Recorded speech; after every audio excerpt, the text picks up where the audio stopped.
she is only happy when the people around her are happy. And this was something that Ellen, Barbara, and I learned early on. My father used to like liver and onions on occasion.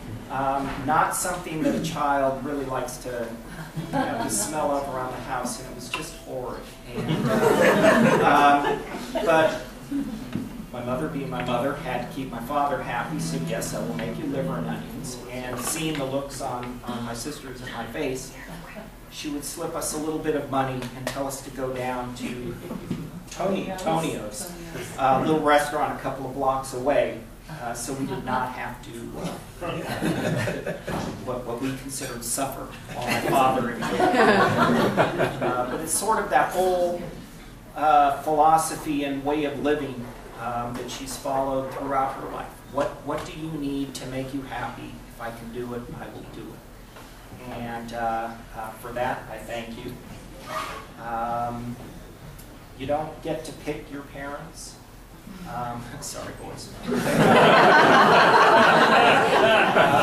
But if you did, and I think it's true for you, as it is for me, I'm not sure you could find a finer mother. And love you lots.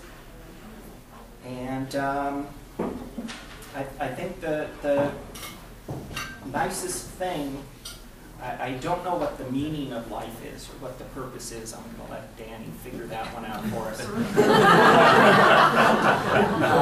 But I do know and understand now as a parent that what probably means more to you than anything else is to watch your children grow up and be happy and watch their lives develop. And the extended family. And the extended family. I think it certainly is true for everybody here.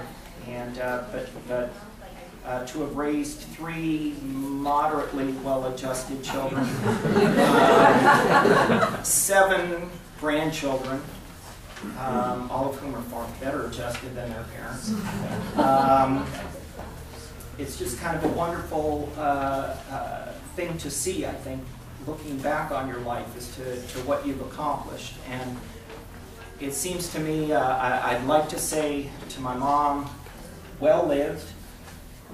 And looking around this room at the people who've come from quite a distance, I'd like to say well loved.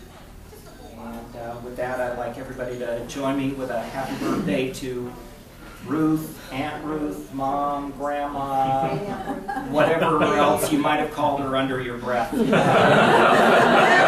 birthday!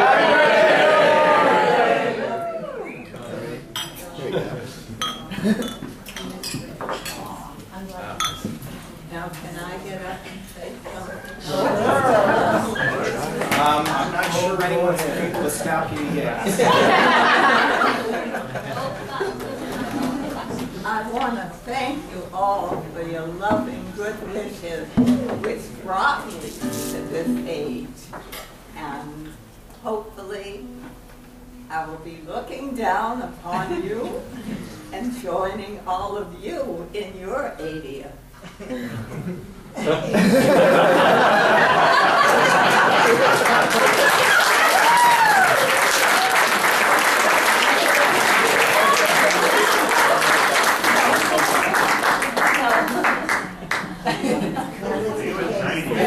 I think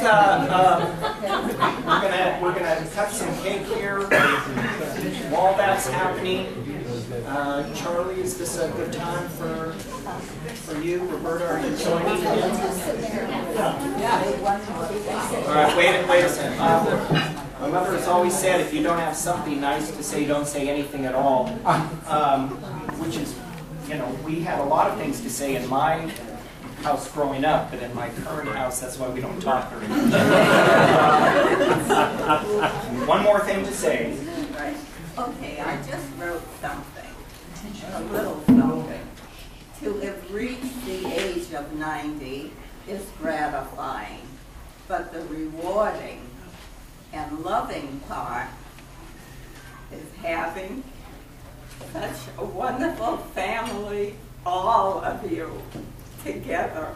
to help me observe it. I can't begin to thank you, those from near and certainly from far, for being here today. May our families continue to enjoy happy get-togethers and know that we are not alone on the sad ones. Thanks.